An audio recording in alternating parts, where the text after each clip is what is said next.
Boa noite. Então tá, né? O bacana de primeiro poder falar sobre o ProUni, primeiro é também poder fazer uma reflexão aí sobre um programa que tem sido desenvolvido pelo governo federal para promover o acesso ao ensino superior, né? Então quando a gente, a partir dessa pergunta que você me faz, né, e aí a gente pensa numa reflexão do impacto, né, que pensar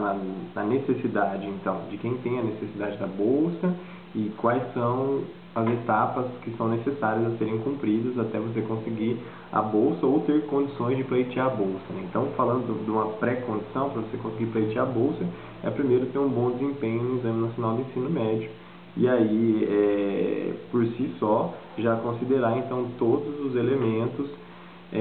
que são determinantes, decisivos aí no momento em que você está passando por um processo avaliativo, né, que abre a porta aí, né, para o ensino superior no nosso país, né, que é a partir do momento que o Enem, o Exame Unificado, que concede então a porta de entrada aí para o ensino superior no Brasil.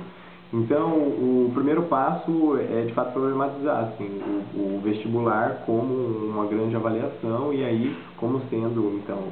um dia que a pessoa tem que de fato ter um bom rendimento para conseguir então atingir a nota necessária para que consiga ingressar no curso superior e atingir a meta que ela vai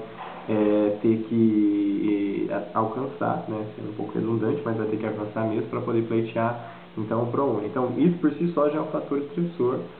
pensando que a gente poderia pensar num processo que ele fosse mais gradativo, que ele fosse sendo desenvolvido com o passar do tempo, no histórico escolar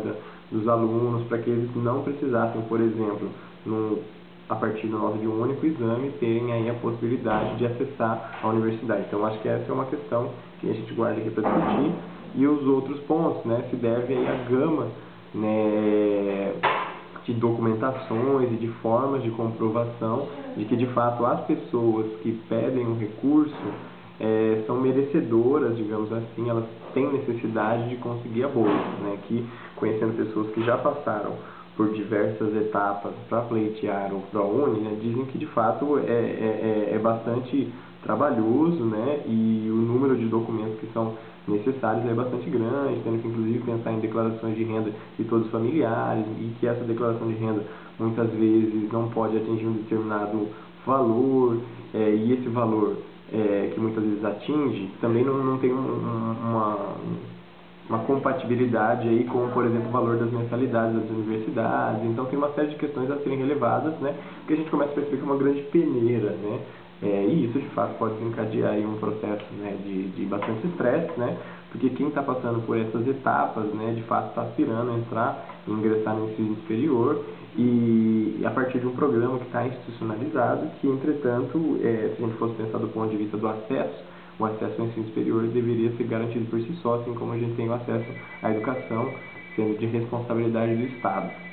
Então eu penso que nesse sentido, né, o ProUni, além de ele ser um enorme avanço, né, para promover o acesso, ele ainda tem muito que ser melhorado enquanto programa institucional do governo federal, né, porque de fato nesse momento quem fica com o ônus de toda a comprovação, né, de ter que passar por diferentes etapas, ainda é o estudante, né, o Estado como concessor, mas também tem uma parte do estudante que em alguns momentos fico pensando naquelas pessoas que têm necessidade, só que em alguns momentos não tem condição porque não atingiram a nota, ou em alguns momentos não conseguiram fazer a devida comprovação, mesmo tendo necessidade de acessar o programa. Então tem uma série de questões que estão envolvidas aí que acho que ainda a gente tem que trabalhar com o passar do tempo. E você acha que há um desequilíbrio emocional para os estudantes que batalham para conseguir esse tipo de bolsa? Eles acabam sendo prejudicados ou acabam passando por uma seleção, às vezes não muito justa? Eu acho que acho que vou resgatar o que eu estava dizendo na primeira pergunta, né, que você me fez. Quando a gente pensa num processo de seleção que ele é baseado numa única prova, né, e que essa única prova vai ser determinante para o aluno atingir a meta, né, que vai ser necessária para ele conseguir